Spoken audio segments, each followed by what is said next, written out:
الحمد لله الذي لا يبلغ مدحته القائلون ولا يحصي نعماءه العادون ولا يعدي حقه المجتهدون الذي ليس لصفته حد محدود ولا نعت موجود ولا وقت معدود ولا أجل ممدود فطر الخلائق بقدرته ونشر الرياح برحمته الصلاة والسلام على الرسول المسدد المصطفى العمجد المحمود الأحمد سيدنا ومولانا ومولى الكونين جد الحسن والحسين عاني والقاسم محمد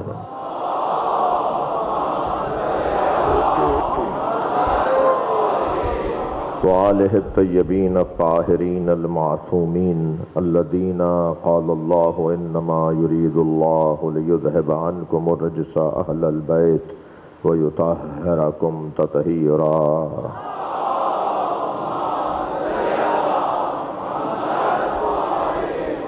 ولعنة الله على أعدائهم أجمعين من يوم عداوتهم إلى قيام يوم الدين أما بعد قال الحكيم في قرآن الكريم بسم الله الرحمن الرحيم يا أيها الذين آمنوا اتقوا الله حق تقاته ولا تموتن إلا وأنتم مسلمون واعتصموا بحبل الله جميعا ولا تفرقوا واذكروا نعمة الله عليكم إذ كنتم أعداء فألف بين قلوبكم فأصبحتم بنعمته إخوانا وكنتم على شفا حفرة من النار فأنقذكم منها كذلك يبين الله لكم آياته لعلكم تهتدون صلوات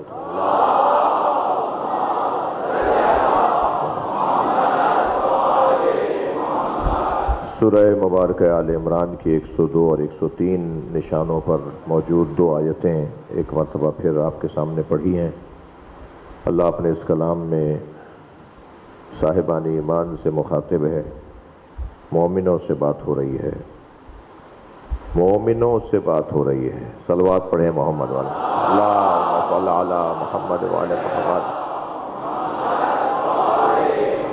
یا ایھا الذین آمنوا، اے صاحبان ایمان، اتقوا اللہ حق تقاتہ، تقوی پروردگار اس کے حق کے ساتھ اختیار کرو۔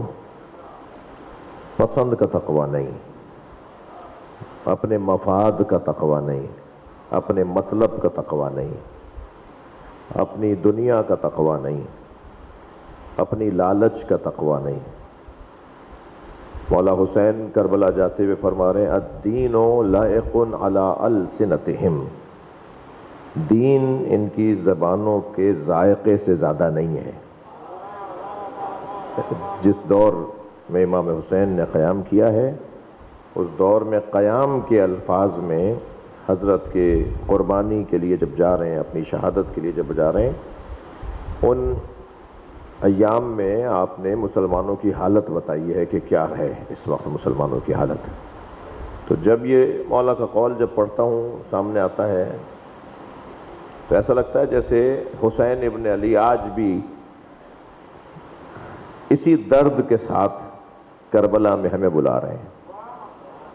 الدین لائق علی السنتہم، دین ان کی زبانوں سے زیادہ نہیں ہے۔ بہت اچھی نماز پڑھیں گے، نماز نہ پڑھنے والوں پہ تو واویلا ہے۔ یہ تو ان بے دین دینداروں کی بات ہو رہی ہے۔ صلوات پڑھیں ذرا محمد و آل محمد۔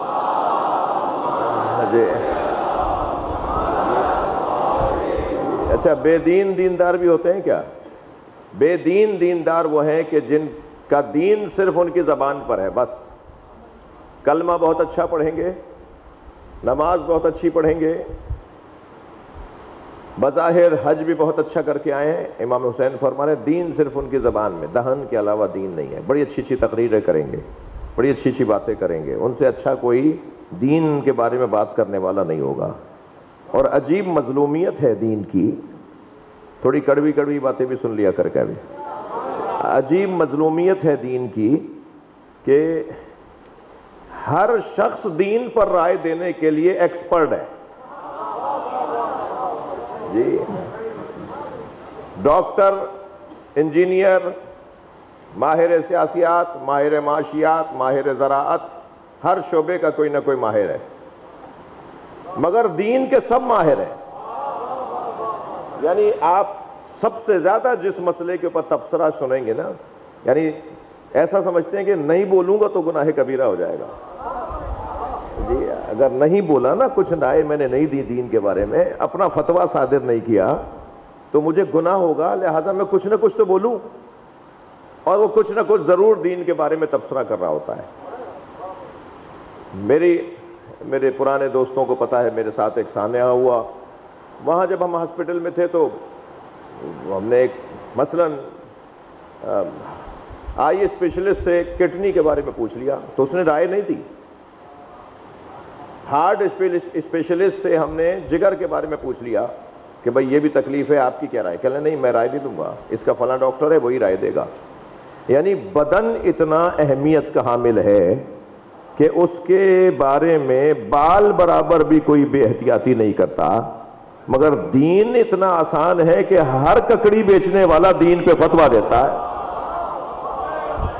اب مجھے ککڑی بیچنے والے معاف کریں، میں نے محاورتاً کہا ہے، یعنی ہر شخص رائے دے گا۔ تو تقویٰ اپنے پسند کا نہیں، تھک تو نہیں رہے میری باتوں سے؟ جی تقویٰ اپنے پسند کا نہیں، یہ نہیں کہ میرے مفاد میں اس وقت تقویٰ ہے تو میں متقی، اور جیسے ہی مطلب پورا ہوا پھر فوراً نائی کے پاس چلے گئے، ذرا میرا چہرہ صاف کر دو۔ بھائی صلوات پڑھ لیں محمد و آل محمد۔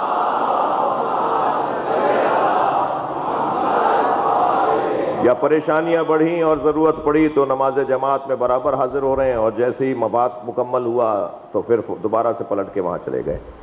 اللہ ایسا نہیں چاہتا۔ بلی کی چالاکی آپ نے دیکھی ہے، میں عوامی خطیب ہوں، یہ چھوٹا سا بچہ بھی مجھے سننے آیا ہے نا، تو مجھے تو اس کو بھی کچھ نہ کچھ دینا ہے، یہ بھی کہیں کہ بھئی ہمارے پسند کی بھی ایک مثال تھی۔ بلی کی چالاکی آپ نے دیکھی ہے، بلی کی چالاکی؟ ہاں مجھے پتا ہے میری قوم میں کچھ لوگ ہیں جو ابھی ادھر ہی میسج چلائیں گے کہ دیکھو مولانا کو کتنی غیر معیاری گفتگو کر رہے ہیں باب العلم میں۔ باب العلم میں دیکھیں کتنی غیر معیاری، وہ بلی کی مثال ممبر سے دے رہے تھے۔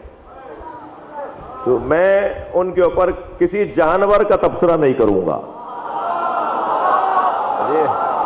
میں تو یہ کچھ لینے آیا ہے، یہ کچھ سمجھنے آیا ہے، مجھے تو اس کو کچھ نہ کچھ دینا ہے۔ صلوات پڑھ لیں ذرا محمد و آل محمد۔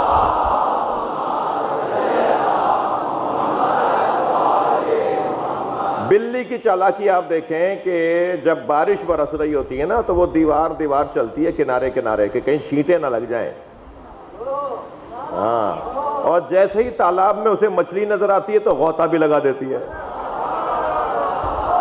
ایسا دیندار اللہ نہیں چاہتا۔ صلوات پڑھ لیں محمد و آل محمد۔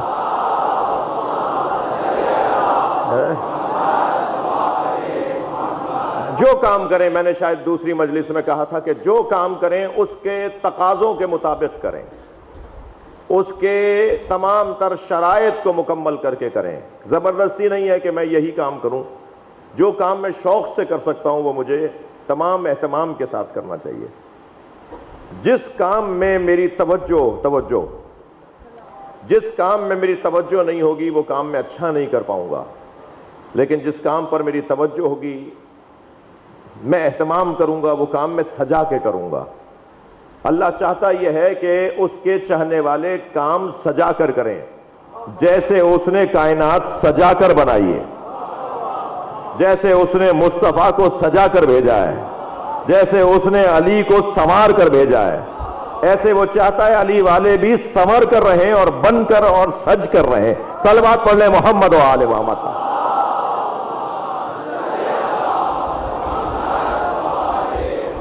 یا ایھا الذین آمنوا اتقوا اللہ حق تقاتہ، تقوی پروردگار کا حق ادا کرو۔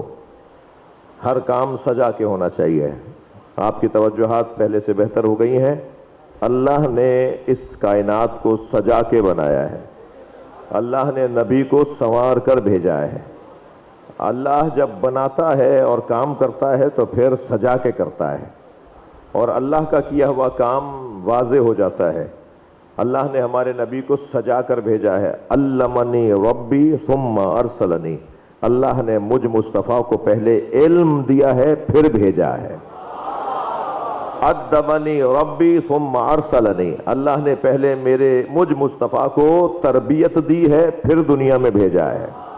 مولا کائنات کو اللہ نے وہاں سے پڑھا کر بھیجا ہے اور پڑھا کر بھیجنے کے بعد ان کی حفاظت کا سامان بھی کیا ہے. یعنی وہاں سے اس گھرانے کو سنوار کر بھیجا ہے اور دنیا میں ان کی حفاظت کا سامان کیا ہے جسے عصمت کہا جاتا ہے. یہ عصمت کا جو عنوان ہے یہ اہل بیت کی حفاظت کا عنوان ہے. تو ہر کام سجا کے ہو، اہتمام سے ہو، توجہ سے ہو. وَلَا تَمُوتُنَّ إِلَّا وَأَنْتُمْ مُسْلِمُونَ. اور خبردار مر نہ جانا، موت نہ آ جائے، کہیں مر نہ جائیں، مگر مرنا تو مسلمان مرنا، اسلام پر مرنا. ماضی اچھا ہونا ہنر ہوگا، ہنر یہ ہے کہ مستقبل اچھا ہو جائے. بہت سے لوگوں کا ماضی بڑا اچھا تھا، مستقبل برباد ہو گیا. ہنر یہ ہے کہ مستقبل اچھا ہو. کس کا ماضی اچھا تھا میں کہوں گا تو کچھ لوگوں کی طبیعتوں پر گرانی آ جائے گی. تو میں ان لوگوں کا تذکرہ نہیں کر رہا کہ کن کن کا ماضی اچھا تھا. میں صرف ایک مثال دیتا ہوں کہ کس کا ماضی برا تھا اور مستقبل اچھا ہو گیا. عاشور سے پہلے ہور تھا، عاشور کے بعد علیہ السلام ہو گیا. ماضی اتنا برا تھا، مستقبل حسین کے ساتھ بن گیا. تو اصل عنوان یہ ہے کہ ہمارا مستقبل اچھا ہو جائے، ہمارا کل اچھا ہو جائے. وَلَا تَمُوتُنَّ إِلَّا وَأَنْتُمْ مُسْلِمُونَ. اور خبردار موت نہ آ جائے، مرنا تو مسلمان مرنا. یہ مسلمان مرنا، یہ مستقبل کا بہتر ہونا، یہ کل کا اچھا ہونا، یہ ہے ہنر. موت، توجہ چاہوں گا، موت زندگی کا خلاصہ ہے. کوئی اگر 70 سال زندگی گزار کر مر رہا ہے، کوئی اگر 105 سال زندگی گزار کر مر رہا ہے، تو اس 105 سالہ زندگی کا خلاصہ موت ہے. موت بتائے گی کہ یہ جیا کیسے، موت بتائے گی کہ یہ رہا کیسے. کسی کو بتانا نہیں پڑے گا. بچوں کو کیا ضرورت آ رہی ہے خدمتیں بتانے کی؟ اولاد کو کیا ضرورت آ رہی ہے کہ فہرست سوئم کے اوپر چھپوائیں کہ میرے ابا نے یہ کارنامہ کیا ہے؟ ان کی موت بتائے گی کہ ان کا کارنامہ کیا تھا.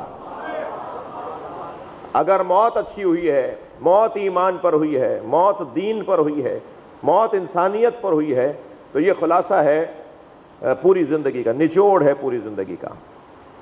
جی، من ماتا ولم یعرف امام زمانہ فقد ماتا میتتن جاہلیہ. جو مر جائے اور اپنے زمانے کے امام کو نہ پہچانتا ہو، وہ گویا جاہلیت کی موت مرا ہے. تو اللہ یہ کہہ ہی نہیں رہا کہ جو مر جائے اور اپنے امام زمانہ کو نہ جانتا ہو وہ جاہلیت کی موت مرا. یہ اللہ گویا معصوم گویا یہ فرما رہے ہیں کہ یہ جاہلیت کی موت جیا. اس نے ساری زندگی جاہلیت کی گزاری ہے. جس کی زندگی میں امام کی معرفت ہی نہ ہو، جو جانتا ہی نہ ہو کہ علی کون ہے، جو پہچانتا ہی نہ ہو کہ امام زمانہ کون ہے، اور دنیا سے چلا جائے تو وہ گویا ایسا ہے جیسے کفر کی موت مرا ہے، جاہلیت کی موت مرا ہے. اپنے زمانے کے امام کی معرفت ایک رستہ ہے موت کے اچھے ہونے کا. میں اور آپ اگر چاہتے ہیں کہ ہماری موت اچھی ہو، کیسے اپنی موت کو اچھا کریں، کیسے اپنی زندگی کا خلاصہ اچھا کریں، کیسا کل اچھا کریں، کیا کریں کہ مستقبل اچھا ہو جائے، اس کا ایک رستہ یہ ہے کہ اپنے امام کی معرفت حاصل کریں. اور جتنی امام کی معرفت بڑھتی چلی جائے گی، موت شیرین ہوتی چلی جائے گی، موت میٹھی ہوتی چلی جائے گی. اگر اس وقت مجمع کے اندر 3000 لوگ ہیں، اندر باہر ملا کے مثلاً 3000 لوگ اگر مجلس میں آئے ہوئے ہیں تو 3000 طرح کی معرفتیں ہیں. سب ایک جیسا نہیں مانتے امام کو. وہ میرا بھائی امام کے بارے میں جو سوچتا ہوگا میں نے سوچا بھی نہیں ہوگا، اور وہ میرا بھائی جو امام زمانے کے بارے میں جانتا ہوگا میں جانتا ہی نہیں ہوں. ہر شخص امام کے بارے میں علیحدہ علیحدہ معرفت رکھتا ہے. یہ سب علیحدہ علیحدہ سے دیکھ رہے ہوتے ہیں, ہر ایک کی دید علیحدہ ہے, ہر ایک کی معرفت علیحدہ ہے, مگر محور اور مرکز ایک ہے. ہر ایک کی دید علیحدہ. بھائی جب سلمان اور ابو ذر ایک جیسے نہیں ہیں تو ہم ایک جیسے کیسے ہو سکتے ہیں؟ سلمان علی کو کسی اور اینک سے دیکھتے ہیں, ابو ذر مولا علی کو کسی اور اینک سے دیکھتے ہیں, تو سب ایک جیسے نہیں ہوتے, سب مختلف ہیں. سب کا دیکھنا ہے. اس وقت سبھی مجھے دیکھ رہے ہیں اور میں بھی سب کو دیکھ رہا ہوں, تو سب کا دیکھنا مجھے اور میرا سب کو دیکھنا برابر نہیں ہے. دید بھی تو مختلف ہے نا. کوئی شاید یہی دیکھنے آئے ہوں کہ مجلس کیسے ہوتی ہے, کوئی شاید یہ دیکھنے آئے ہوں کہ صاحب یہ بار بار آستینیں کیوں لوٹ لیتے ہیں. ممکن ہے کوئی یہی دیکھنے آئے ہوں کہ انہوں نے کالی قمیص پہنی ہوئی ہے اور مثلاً فلاں ایسے امامہ کے پیچ ایسا ہے. اب ہم پوری گفتگو گھنٹے بھر کی کر رہے ہیں, یہ ہمارے پیچوں میں گم ہے, یہ ہمارے امامے کے پیچ میں گم ہے کہ ان کے امامے میں پیچ کتنے لگے ہوئے تھے. بعد میں پوچھا مولانا نے کیسی تقریر کی, تقریر بہت اچھی تھی. کیسے بھائی؟ نعرے بہت لگے. آپ نے کیا سنا؟ کہنے لگے میں کہاں سن رہا تھا, میں تو دیکھ رہا تھا. تو یہ مختلف ہے نا. تو شاعر کہتا ہے ادائے دید سراپا نیاز تھی میری. توجہ, یہ جو دیکھنا ہے نا, یہ دیکھنا مختلف ہے. نبی کو بہت سے لوگ دیکھتے تھے مگر دیکھتے کچھ ہی تھے. میں نہیں کہہ رہا, قرآن کہہ رہا ہے تراہم ینظرون الیک. صلوات پڑھے ذرا محمد و آل محمد.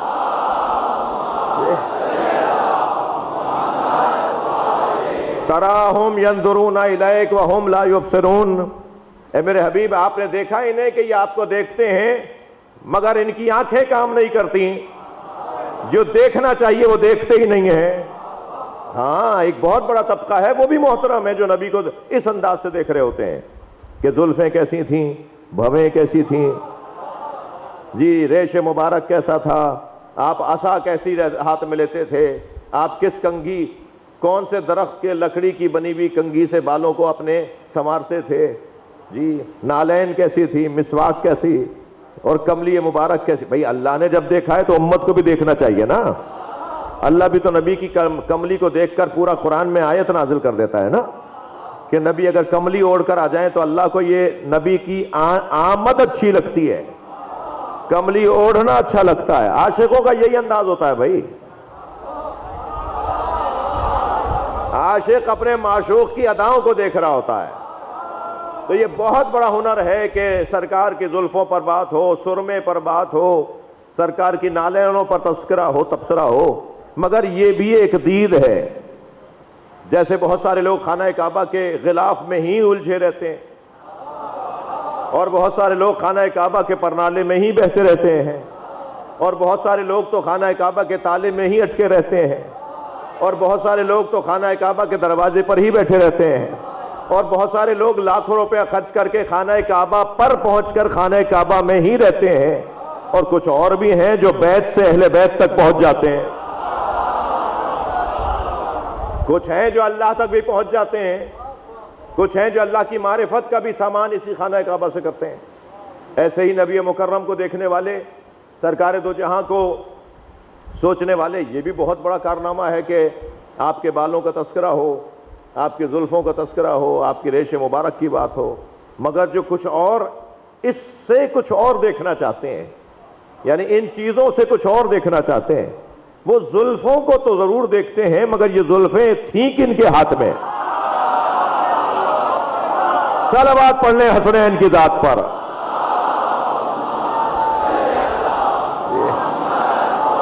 بھائی آپ کی توجہات میرے ساتھ ہیں.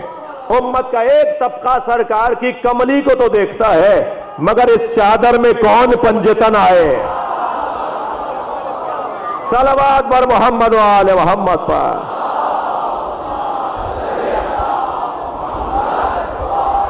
خبردار موت نہ آ جائے, مرنا تو مسلمان مرنا. یہ مسلمان مرنا بڑا ہنر ہے. جو اپنے زمانے کے امام کو نہ جانتا ہو وہ مر جائے تو وہ کفر کی موت مرا. اب یہ جاننا تدریجی اور ترتیبی ہے, یعنی ممکن ہے اسی مجلس میں کوئی اتنا بڑا جاننے والا بھی ہو, توجہ, ابھی اسی مجلس میں کوئی اتنا بڑا بھی امام کی معرفت رکھنے والا ہو کہ امام خود اس سے ملنے آتے ہو، ممکن ہے ایسا بھی ہو. لہذا اور مجھ جیسا بے حال بھی ہو، لہذا ضروری نہیں ہے کہ میری کل کی گفتگو سے ایک جملہ آج کی گفتگو کو ذرا جوڑوں گا. میں ان بچوں سے، جوانوں سے میرا مان، میری عزت، میرا اعزاز ہے کہ مجلس میں اکثریت جوانوں کی ہے. بزرگوں سے مجھے دعائیں چاہیے، مگر جو بات کرنی ہے مجھے جوانوں سے کرنی ہے. کسی کی توہین نہیں کرو. جوانوں میں آپ سے بات کر رہا ہوں، کسی کی توہین نہیں کرو، کسی کی بے ادبی نہیں کرو، کسی کا دل دکھاؤ نہیں، کسی کی دل آزاری نہیں کرو. کیا معلوم کہ جس کی میں نے دل آزاری کی ہے اور جس پہلو کو مد نظر رکھتے ہوئے میں نے دل آزاری کی ہے،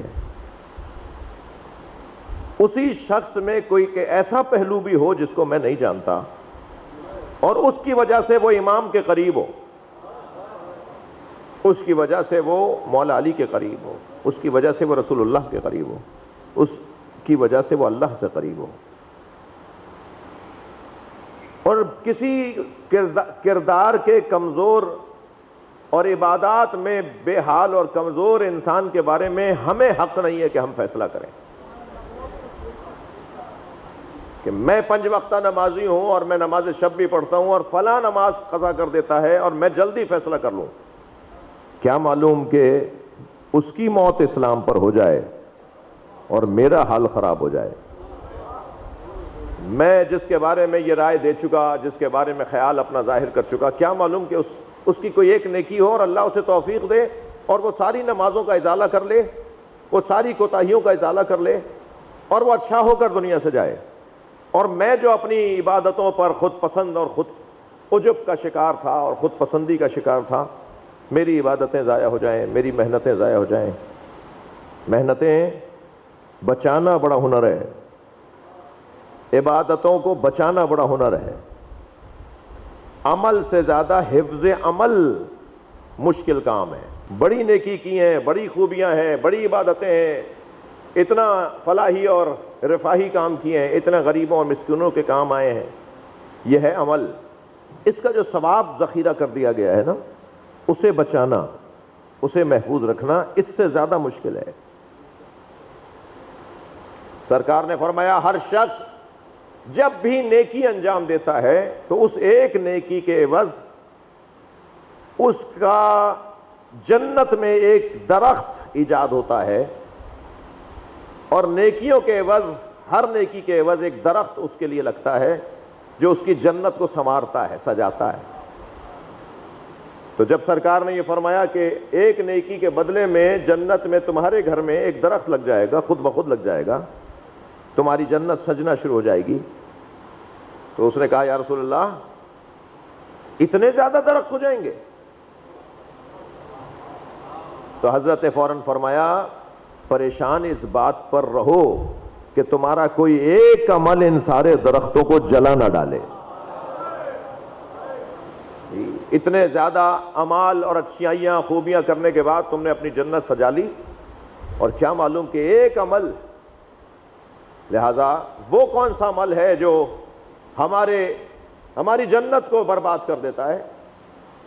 کڑوی بات سن لیجئے میرے بچوں. معصوم نے فرمایا ان باتوں کو کڑوی بات، معصوم نے کہا ہے کڑوی بات. دوا بھی کڑوی ہوتی ہے نا، جو کچھ دیر کڑوی لگتی ہے مگر اس سے شفا بہت دیر تک رہتی ہے. ایسے ہی جو نصیحت آمیز گفتگو ہوتی ہے، ناصحانہ گفتگو ہوتی ہے، وہ کچھ دیر کے لیے کڑوی لگتی ہے مگر اس پر اگر عمل ہو جائے تو پھر اس سے شفا دائمی ہے. جی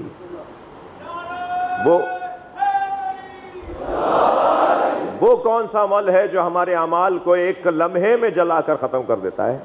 وہ ہے جھوٹ.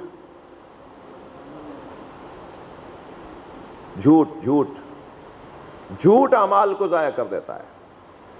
الکذب مفتاح کل شر. جھوٹ ہر برائی کی چابی ہے، ہر برائی کا سبب ہے. سرکار کے سامنے ایک شخص آیا جو گناہوں میں عادی ہو چکا تھا اور طرح طرح کے گناہوں کا وہ شکار تھا. کہنے لگا یا رسول اللہ میں گناہگار بہت ہوں، میں سارے گناہوں کو نہیں چھوڑ سکتا، کوئی ایک گناہ مجھے بتا دیں کہ وہ میں چھوڑ دوں، بس ایک بتا دیں، صرف ایک گناہ چھوڑ سکتا ہوں، میں سارے گناہ نہیں چھوڑ سکتا۔ حضرت نے فرمایا جھوٹ بولنا چھوڑ دو۔ کہا یا رسول اللہ بس؟ کہا بس، اور گناہ تم نے کہا تھا نا ایک، تو یہ والا کام چھوڑ دو۔ اب گھر گیا، فلاں گناہ کیا، فلاں گناہ کیا، فلاں گناہ کیا۔ رسول اللہ کی خدمت میں دوسرے دن آنا تھا یہ بتانے کے لیے کہ جھوٹ چھوڑنے کا جو نسخہ تھا، جھوٹ چھوڑنے کا جو ارادہ تھا اس پر قائم رہا۔ تو سوچنے لگا اگر رسول اللہ نے پوچھ لیا تم نے فلاں گناہ کیا، اور اگر میں نے کہہ دیا کہ نہیں جبکہ کیا ہے تو جھوٹ بولوں گا، تو وہ گناہ بھی چھوڑ دیا کہ کہیں رسول اللہ کے سامنے جھوٹا نہ پڑ جاؤں۔ پھر ایک اور گناہ سامنے آیا تو وہ بھی چھوڑ دیا یہ سوچ کے کہ اگر رسول اللہ نے پوچھ لیا۔ صلوات پڑھ لیں ذرا محمد و آل محمد۔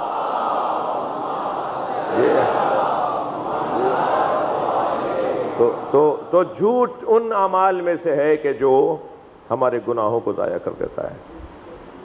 آپ ذرا مجھے تسلی دیجئے کہ مجھ سے ناراض نہیں ہوں گے، میں چڑھانے والا خطیب نہیں ہوں، مگر کیا کروں کہ میرے یہ بچے، میرے جوان، ہمارا مستقبل، ہمارا پاکستان اس وقت مجلس میں بیٹھا ہوا ہے، تو مجھے ان سے کچھ کہنا ہے۔ اہل بیت کے چاہنے والے جھوٹ نہیں بولتے، توجہ، اہل بیت کے چاہنے والے جھوٹ نہیں بولتے، اس لیے کہ میدان مباہلہ میں اہل بیت جھوٹوں پہ لعنت کرنے جاتے ہیں۔ یہ ایسا نہ ہو کہ بظاہر چاہنے والوں تک پلٹنا شروع ہو جائے، اور جس پر اللہ اکبر، جس سے اہل بیت خفا ہو جائیں، جن سے اہل بیت ناراض ہو جائیں، تو وہ دنیا میں بھی اس کی بربادی ہے، آخرت تو اس کی خراب ہے۔ وَلَا تَمُوتُنَّ إِلَّا وَأَنْتُمْ مُسْلِمُونَ وَلَا تَمُوتُنَّ إِلَّا وَأَنْتُمْ مُسْلِمُونَ، خبردار موت نہ آ جائے، مرنا تو مسلمان مرنا، ایمان پر مرنا، مسلمان بن کر مرنا، یہ پیغام ہے اللہ کا۔ کیسے جئیں یہ علی نے بتایا، کیسے دنیا کو چھوڑیں یہ حسین نے بتایا۔ چلیں کربلا چلیں۔ آج 4 محرم کی مجلسیں اپنی آخری ساعتوں میں داخل ہو رہی ہیں۔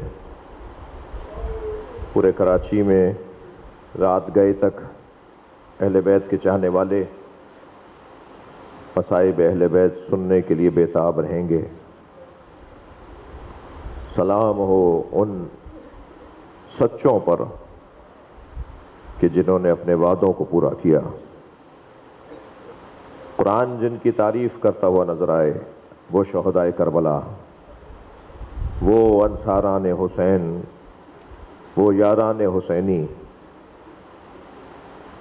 وہ حبیب ابن مظاہر اسدی رضوان اللہ تعالی علیہ، وہ ذوحیر قین، شوذب، عابس، وہب کلبی، مسلم ابن اوسجہ، صحابی رسول ہیں۔ 105 سال کی عمر ہے حضرت مسلم ابن اوسجہ کی، کوفے کے رہنے والے ہیں۔ جب ایک دکان پر گئے کہ مجھے خضاب دے دو، میرے بال سفید ہو گئے ہیں، میں نے رنگ کرنا چاہتا ہوں، تو حبیب ابن مظاہر نظر آئے جو اپنے گھر سے اس طرف جا رہے تھے کہ جہاں ان کا غلام گھوڑا لے کے کھڑا تھا، تاکہ حبیب اس پر بیٹھ کر چلے جائیں امام حسین کی مدد کرنے کے لیے۔ غلام کو بھیج دیا تھا نا کہ جاؤ، جا کر فلاں جگہ پہ کھڑے ہو جاؤ، میں پہنچوں گا اور پھر تم سے یہ گھوڑا لے کر کربلا حسین کی مدد کرنے جاؤں گا۔ تو حبیب ابن مظاہر بازار سے گزر رہے ہیں، مسلم ابن اوسجہ ایک دکان سے خضاب خرید کر باہر آ رہے ہیں، تو پوچھا کہ مسلم کیا خریدا ہے؟ کہنے لگے کہ خضاب خریدا ہے اپنے بالوں کو رنگ کرنے کے لیے۔ تو مسلم سے حبیب نے کہا یہ واپس دے دو، کربلا چلو، میں اور تم اپنے بالوں کو اپنے خون سے رنگ کرتے ہیں۔ کہنے لگے کیا مطلب ہے؟ کہا حسین ابن علی کربلا پہنچ چکے ہیں، ان کا یہ خط آیا ہے میرے نام، مجھے انہوں نے مدد کے لیے پکارا ہے۔ مسلم ابن اوسجا کربلا پہنچے حضرت حبیب ابن مظاہر کی طرح، ضعیف العمر صحابی ہیں، حافظ قرآن ہیں اور صاحب الرائے یعنی مجتہد ہیں، صاحب الرائے فقیہ ہیں اپنے وقت کے، سرکار دو جہاں کے صحابی ہیں۔ یہ ساری ہستیاں جن کے نام آپ شہدائے کربلا کی فہرست میں پڑھتے ہیں، یہ سب روز عاشور اس آیت کو بار بار پڑھ کر ایک دوسرے کو سناتے تھے۔ من المؤمنین رجال صدقوا ما عاہدوا اللہ علیہ، مومنین میں سے کچھ ہمت والے ہیں جنہوں نے اپنے وعدوں کو پورا کر دیا، اور کچھ لوگ ہیں ومن قضى نحبہ ومن ينتظر، اور کچھ ہیں جو اپنے وعدے کو پورا کرنے کے منتظر ہیں۔ وما بدلوا تبدیلا، کچھ نے وعدہ پورا کر دیا، کچھ وعدہ پورا کرنا چاہتے ہیں۔ جب کسی شہید کا جنازہ کوئی صحابی دیکھتا تھا نا تو اس آیت کو پڑھ کے کہتا تھا اس نے وعدہ پورا کر دیا، مجھے وعدہ پورا کرنا ہے۔ جگر چاہیے، جگر چاہیے موت کے لیے تیار ہونے کے لیے۔ انسان جب موت کا مرحلہ آتا ہے تو اس کی کیفیت بدلنے لگتی ہے، مگر یہ کیسے لوگ ہیں جو ایک دوسرے پہ سبقت لے رہے ہیں کہ میں پہلے چلا جاؤں، میں پہلے چلا جاؤں۔ شب عاشور جب امام حسین نے خیموں کے درمیان سے خود کو گزارا تو ہر خیمے میں بیٹھی بی بی اپنے اپنے متعلق جوان سے، بچے سے بات کر رہی تھی، کل کربلا میں تمہیں کیا کرنا ہے۔ ایک خیمے میں حضرت علی اکبر کی ماں تھیں جناب لیلا، علی اکبر تمہیں کل کیسے قربان ہونا ہے۔ ایک خیمے میں جناب اللہ اکبر ام فروہ ہیں جو اپنے یتیم بچے کو لیے بیٹھی ہیں، حضرت قاسم کو، قاسم تمہیں کل چچا پہ کیسے قربان ہونا ہے، اجرکم اللہ اجرکم اللہ۔ اور ایک خیمے میں تو دو بچوں کو لیے ایک ماں بیٹھی ہے اور حضرت زینب ہیں جو انو محمد کو ماموں پہ قربان ہونے کا سلیقہ سکھا رہی ہیں۔ اجرکم اللہ اجرکم اللہ۔ آپ کی آوازیں بلند ہیں اور سنیں گے عزیزارو، ایک خیمے میں ایک ماں ہے جو جھولا جھولا کے کہہ رہی ہے علی اصغر تم تو گھٹنیوں بھی نہیں چل سکتے، تم کل اپنے بابا پہ کیسے جان قربان کرو گے۔ امام ان خیموں کے درمیان آنکھوں میں آنسو بھر بھر لا رہے تھے اور ان خیموں کے درمیان سے نکل کر گئے ہیں اور ایک ایک بیوی کو امام نے بتایا کہ تمہارا بچہ کیسے قربان ہوگا، اور پھر پہنچے ہیں ان خیموں کے درمیان جو اصحاب کے خیمے تھے۔ تو ایک بڑے خیمے میں تمام اصحاب جمع ہیں اور امام حسین سے وہ علیحدہ ملنا چاہتے ہیں، اور امام بھی چاہتے ہیں اپنے اصحاب سے آج کی رات کچھ خاص بات کریں۔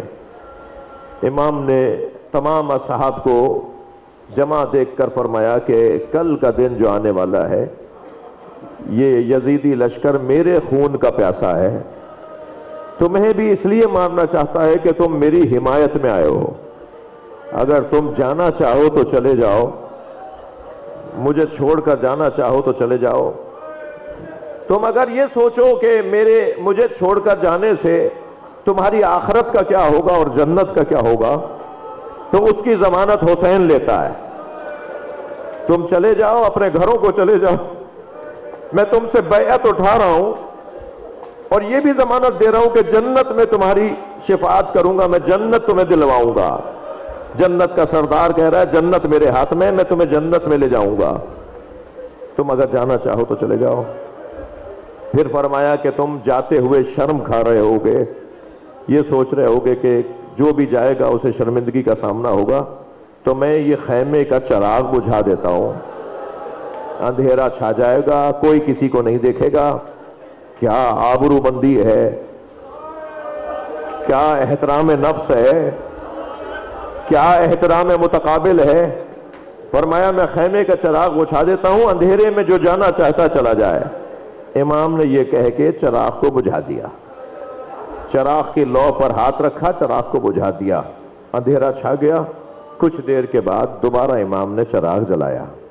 اب جو چراغ روشن ہوا نا تو کیا دیکھا کہ کوئی اپنی جگہ سے ہلا نہیں، مگر حبیب ابن مظاہر نے تلوار نکالی ہوئی ہے اور کہہ رہے ہیں مولا میں ان سب کی طرف سے نمائندہ بن کر کہہ رہا ہوں کہ اگر آپ کہہ دیں نا کہ ہم اپنے ہاتھ سے اپنے گلے کاٹ لیں تو ہم اپنے ہاتھ سے گلے کاٹ لیں گے، آپ کو چھوڑ کر نہیں جائیں گے۔ پھر امام حسین نے فرمایا اچھا اب سنو کہ اللہ نے تمہارا کیا مقام بنایا ہے۔ امام نے اپنے اصحاب کی فہرست جن میں شہیدوں کے نام تھے جو کل کربلا کے میدان میں شہید ہوں گے ان کی فہرست پڑھ کے سنائی۔ یہ فہرست میرے نانا نے مجھے دی تھی اور مجھ سے کہا تھا کہ تمہارے ساتھ کربلا میں کون کون شہید ہوگا۔ سارے اصحاب جو وہاں موجود تھے ان کے نام لیے، کچھ کے نام تھے جو وہاں نہیں تھے، جو پھر آئیں گے صبح عاشور آئیں گے، رات جب چڑھ جائے گی نا تو پھر کچھ لوگ آئیں گے اور پھر کربلا کے میدان میں امام حسین کے ان 72 کے ساتھ کچھ لوگوں کا اضافہ ہوگا۔ نام ان کے بھی تھے امام کے پاس، امام کو پتا تھا کچھ لوگوں کو آنا ہے۔ جب امام نے سب کو بتا دیا کہ کون کیسے شہید ہوگا، کون کل کربلا میں شہید ہو جائے گا، تو خیمے کے کونے میں حضرت قاسم بیٹھے ہوئے تھے۔ وہ 2 قدم آگے چل کر آیا، اجرکم اللہ، جنہیں رونا آ رہا ہے اپنی آوازوں کو آزاد کریں گے، بس 2-3 منزلیں لوں گا، تھوڑا سا آگے چل کر آئے اور فرمایا چچا جان میرا نام بھی شہیدوں میں ہے۔ اجرکم اللہ، اجرکم اللہ، اللہ آپ کو کسی غم میں نہ رلائے سوائے غم اہل بیت میں، ہمیں رونے رلانے والوں میں قرار دے۔ جب آپ ایسے بلند آواز سے روتے ہیں نا تو امام جعفر صادق دعا دیتے ہیں، جو جہاں بیٹھا ہے جس کے مذہب میں رونا جائز ہے وہ تکلف نہ کرے۔ آپ کا بلند آواز سے رونا روحانی اعتبار سے رونے والے کے لیے بڑے رستے بناتا ہے۔ جناب زہرا دیکھ رہی ہیں یہ بگڑا ہوا چہرہ، اجرکم اللہ، اجرکم اللہ۔ قریب آ کے فرماتے ہیں چچا جان کیا میرا نام بھی شہیدوں میں ہے؟ تو امام حسین نے فرمایا قاسم تم تو بہت بڑے ہو، تمہارا بھائی علی اصغر بھی شہید ہوگا۔ بس یہ جملہ سننا تھا، ایک مرتبہ انگڑائی لی، حضرت قاسم نے انگڑائی لی، کمر میں بندھا ہوا پٹکا کھل گیا، جو کمر میں پٹکا بندھا ہوا تھا وہ پٹکا کھل گیا۔ فرمانے لگے هل يصلون الى الخیام، یہ قوم اشقیاء کیا خیمے میں گھس آئے گی؟ میرا بھائی تو دودھ پیتا بچہ ہے، کہوارے کا بچہ ہے۔ اجرکم اللہ، اجرکم اللہ۔ فرمایا نہیں قاسم، علی اصغر کو میں اپنی آغوش میں میدان کربلا میں لے جاؤں گا۔ اجرکم اللہ، اجرکم اللہ، یہی حق ہے، اللہ آپ کو کسی غم میں نہ رلائے۔ جب دوسرا دن نمودار ہوا تو جو لوگ آئے تھے نا عزادارو، جو لوگ آئے تھے امام حسین کے ساتھیوں میں ملنے کے لیے، ان میں ایک نام ہے حر ابن یزید رعائی۔ ساری رات بچوں کی آوازیں کانوں میں آ رہی تھی، اجرکم اللہ، اجرکم اللہ۔ عزادار مجمع ہے، خاندانی لوگ بیٹھے ہوئے ہیں، ہر سال مجلس عزا میں رونے آنے والے لوگ بیٹھے ہیں۔ مجھے تو زیادہ محنت کرنے کی ضرورت نہیں ہے، اشارہ کرتا ہوں تو آپ سمجھ لیتے ہیں۔ ساری رات بچوں کی آوازیں آتی ہیں، العطش العطش، ہائے پیاس، اور حر ہے کہ جو خیموں کے درمیان کبھی سوچتا ہے کہ ابھی چلا جاؤں حسین کے پاس تو وہاں مارا تو جاؤں گا مگر جنت میرے لیے یقینی ہے، کبھی سوچتا ہے یہیں رہ جاؤں تاکہ میری دنیا بنی رہے۔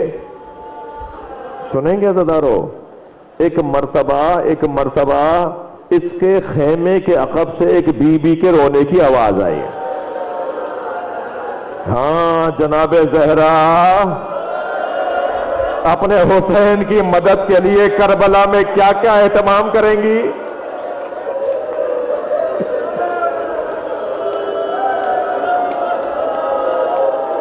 اور وہ رونے والی بی بی حسین کی غربت پہ رو رہی تھی۔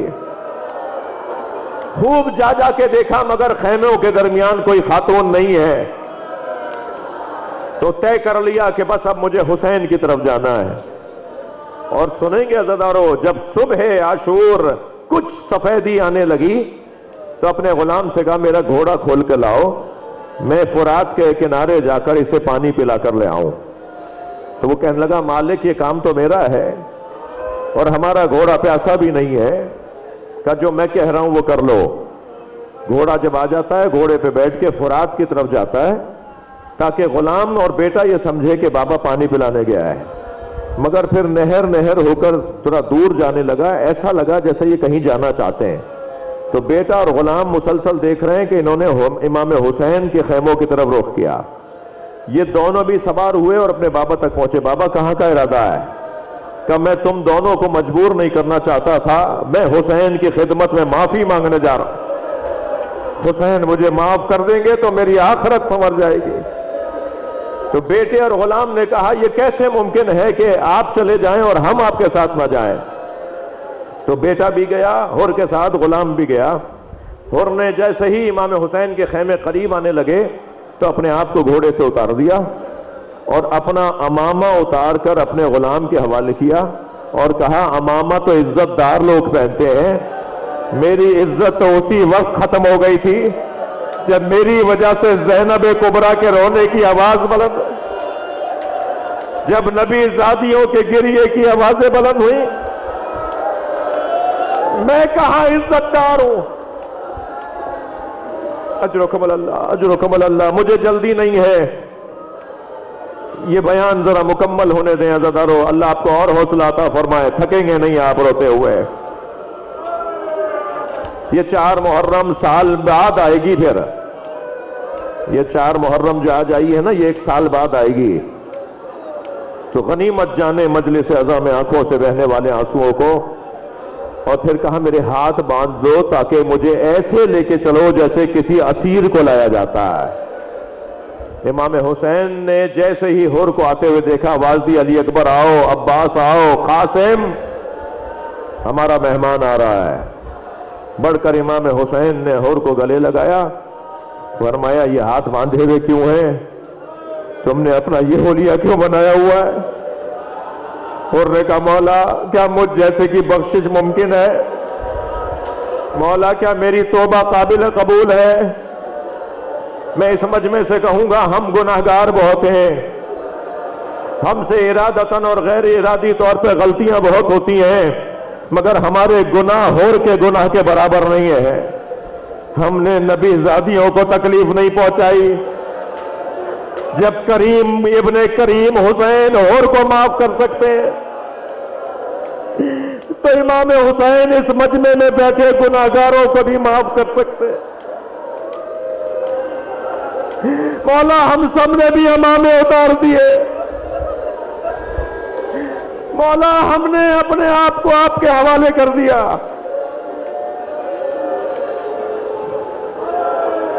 مولا اپنے ایک غلام حر کے صدقے میں ہمیں معاف کر دے، اور ہمیں یقین ہے کہ جسے حسین معاف کر دے گا اسے اللہ معاف کرے گا۔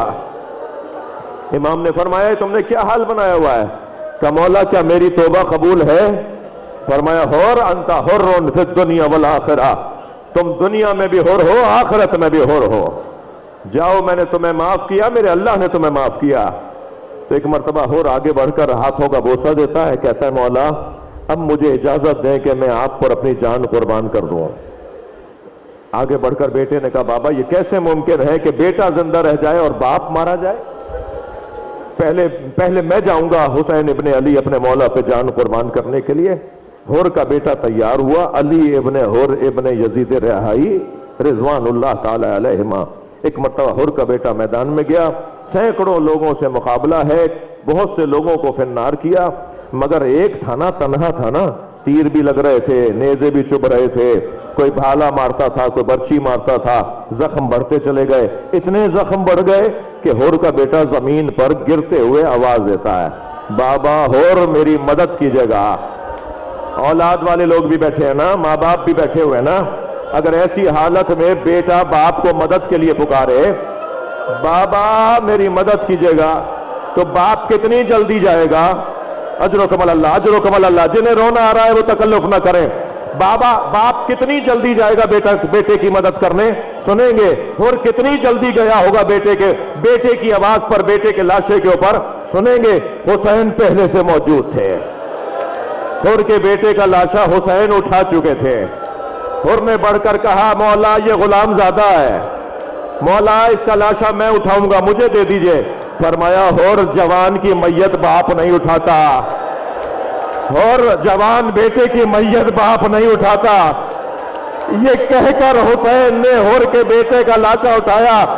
کربلا میں کوئی نہ تھا جب حسین علی اکبر کا لاشا اٹھا رہے، جو کوئی کہتا کہ بیٹے کی میت باپ نہیں اٹھاتا، برابر سے زینب بی بی کی آواز آئی، بھائی حسین علی اکبر کا لاشا زینب اٹھائے گی۔ اللہ لعنت اللہ علی القوم الظالمین۔ یا حسین